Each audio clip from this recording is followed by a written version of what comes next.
থেকে বিশ্ব মুসলিম স্লোগান তুলবে, মোদির দুই গালে মোদির চামড়া, কুকুরে কামড়া, কুত্তরে কামড়া।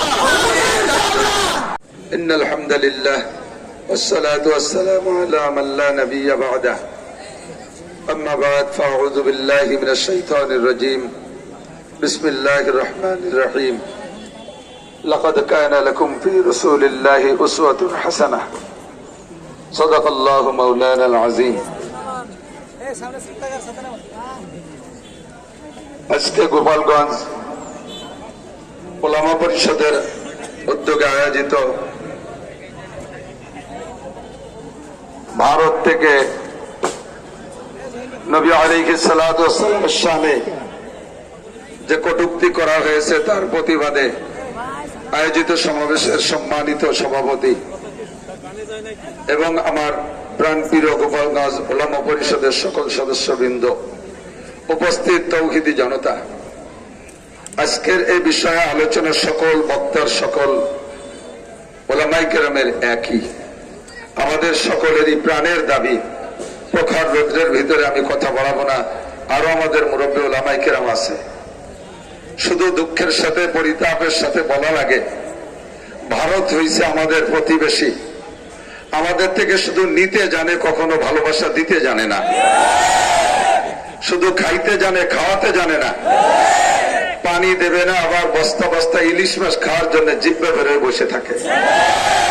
মুসলমানের কলিজায় আগুন লাগানোর মতো বারবার শত্রুতামূলক বিভিন্ন প্রকার আচরণ তারা করেই যাচ্ছে।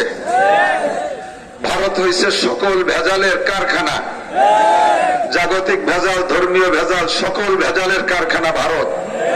গোলাম আহমদ কাদিয়ানির মতো ভণ্ড নবীর দাবিদার, তার বাড়ি কোথায়? ভারত। ভণ্ড নবীর কারখানা ভারত, সমস্ত ভেজালের কারখানা। নবুয়তির ভ্রান্ত দাবিদারের বাড়িও ভারত। বাংলাদেশে যত ভণ্ড পীর মাজার আছে, সমস্ত মাজারের আমদানি হয়েছে ভারত থেকে। আবার সারা দুনিয়া জুড়ে তবলিগি নামে একটা ঐক্য মঞ্চে কাজ চলতেছিল মতবিরোধ ছাড়া। সেই ধর্মীয় তবলিগি কাজের ভিতরে বিভেদ সৃষ্টিকারী যিনি, তার বাড়িও একে একে শত শত প্রমাণ দেওয়া যাবে। যুগে যুগে সময় সময় সুযোগ পেয়ে তারা ইসলাম ও ধর্মের উপরে মারাত্মক আঘাত করে যাচ্ছে। আমরা শুধু মৌখিক প্রতিবাদ জানাচ্ছি। প্রতিবেশী দেশ হিসেবে তাদেরকে আমরা সতর্ক করে দিতে চাই। আপনারা মনে করেছেন আপনারা সংখ্যাগরিষ্ঠ, আপনারা বড় দেশ। মাঝে মাঝে কানে আসে শুনি, ভারতের জনগণ এত বেশি বাংলাদেশের তুলনায় যে আমরা ভারতওয়ালারা পেশাব করে দিলে বাংলাদেশের 18 কোটি মানুষ পেশাবের সাথে ভেসে বঙ্গোপসাগরে চলে যাবে। আমরা তাদেরকে বলতে চাই, তোমরা শুধু পেশাব করো, তোমরা পেশাব করো, দেখায় ছেড়ে দেব। পেশাবের সাথে এই সংখ্যালঘু বাঙালি মুসলমান তোমাদেরকে পায়খানা করায় ছেড়ে দেবে। শুধু পেশাব না, তোমাদের পায়খানা করায় ছেড়ে দেবে। এরা মুজাহিদ, এরা বদরের সৈনিকদের উত্তরসূরি। এরা 20 জন মুসলমান দাঁড়িয়ে থাকলে 200 কাফের এদের সামনে টিকতে পারবে না। আমরা কখনো সংঘাত চাই না, আমরা যুদ্ধ চাই না। আমরা মুসলিম জাতি শান্তি ও নিরাপদে বসবাস করতে চাই। আমরা কখনো তোমাদের ধর্মীয় অনুভূতিতে আঘাত করি না। আমার দেশে চলমান রাজনীতি প্রেক্ষাপটে যে দাঙ্গা হাঙ্গামা তৈরি হয়েছে, তার ভিতরেও এদেশের হিন্দুরাও তাদের মন্দিরে আগুন দিয়া মন্দির ভাঙচুর করে এদেশের মুসলমান মুসলিম তৌহিদি জনতা উলামায়ে কেরামকে কলঙ্কিত করার চেষ্টা করে থাকে। আর সেই মুহূর্তে আমার মাদ্রাসার ছাত্ররা তাদের মন্দির মূর্তি এগুলো পাহারা দিয়ে সংরক্ষণ করে। আর তারই ভিতরে ভারত থেকে এমন একটা কটূক্তি আমার নবীর, আপনারা জানেন না কটূক্তি কি করেছে, শুধু কটূক্তি শুনে যাচ্ছেন। অনেক মন্তব্য খারাপ করেছে, অনেক ভাষা ব্যবহার করেছে, নবী পাকের চরিত্রের উপরে সমালোচনা করেছে। সর্বোপরি নবী আলাইহিস সালাতু ওয়াস সালামের নামে একটা মূর্তি তৈরি কইরা এই রামগিরি মহারাজ, সে নবী এই মূর্তির নাক ভেঙে কয় মুহাম্মাদের নাক ভাঙলাম। হ্যাঁ মুসলিম তৌহিদি জনতা, মুহাম্মদুর রাসূলুল্লাহ সাল্লাল্লাহু আলাইহি ওয়াসাল্লামের নাক ভাঙা নয়, তার গায়ের একটা লোম নিয়ে যদি কেউ সমালোচনা করে, বিশ্বের 200 কোটি মুসলমান জন্য জীবনের শেষ বিন্দু রক্ত দিয়ে হলে প্রস্তুত।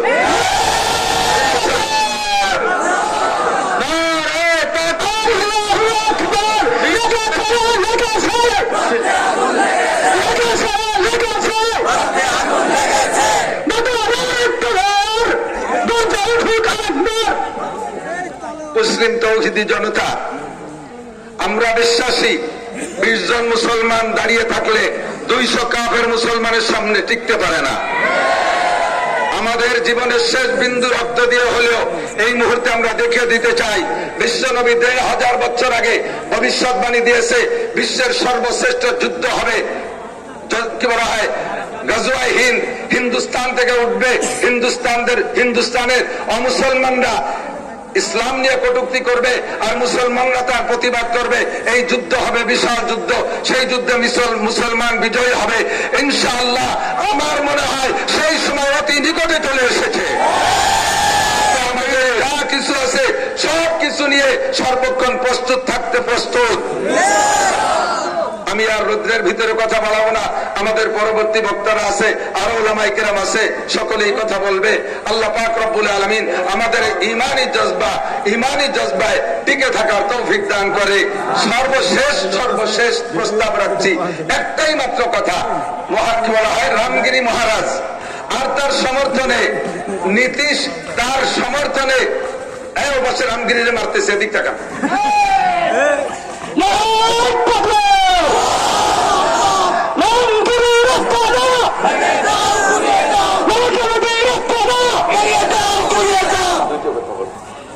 আমার দুইটি কথা এদিক। 1 নম্বর হলো রামগিরি মহারাজ কটূক্তি করেছে, সমর্থন করেছেন নীতিশ রানে, তাদের মন্ত্রী। এই দুইজনকে ফাঁসি দিতেই হবে। নরেন্দ্র মোদী চুপ করে রয়েছেন কেন? উনাকে জবান খুলতে হবে, উনাকে ন্যায় বিচার প্রতিষ্ঠিত করতে হবে। উনি ধর্ম নিরপেক্ষতার বুলি ভারতে আওড়াইছে, আর সেই বুলি বাংলাদেশ পর্যন্ত পৌঁছে গেছে। ধর্ম নিরপেক্ষতার এক চুল পরিমাণ তিনি আমলে আনতেছে না। নরেন্দ্র মোদীর কাছে আমাদের প্রস্তাব, তাড়াতাড়ি আপনি এই বিচার করবেন, নইলে আপনার বিপক্ষ এদেশ থেকে বিশ্ব মুসলিম স্লোগান তুলবে। মোদীর 2 গালে, মোদীর চামড়া, কুকুরে কামড়া, কুত্তরে কামড়া। 2 নম্বর কথা হলো আমাদেরকে আপনি আর জ্বালাবেন না। 2 নম্বর কথা হলো এই দেশের এক শ্রেণী মুসলমান, আমি আজকে এখানে আসার পথ কয়, ফিলিস্তিনের পক্ষে তোমরা কথা কইলে না, একটা প্রোগ্রাম করলে না, আর ইন্ডিয়ার বিপক্ষে তোমরা করলে। কত বড় জনদরদি, অথচ নামাজ পড়ে। আমাদের ভারতের সাথে কোনো শত্রুতাই না, শত্রুতায় যে বেয়াদবি করেছে তার বিপক্ষে আমাদের শত্রুতা। প্রতিবেশী, তার সাথে আমাদের সৌহার্দ্যপূর্ণ সম্পর্ক থাকবে যতক্ষণ পর্যন্ত আমার ইসলামের পর আঘাত না আনবে। যখন আঘাত আনবে, তোমার ভারত কেন, সারা পৃথিবীর সমস্ত স্বৈরাচার, সমস্ত কাফের কুলাঙ্গারদের বিপক্ষে আমাদের জবান দারাজ থাকবে ইনশাআল্লাহ, আমাদের হাত উঁচিয়ে থাকবে ইনশাআল্লাহ। আলহামদুলিল্লাহ রাব্বিল আলামিন।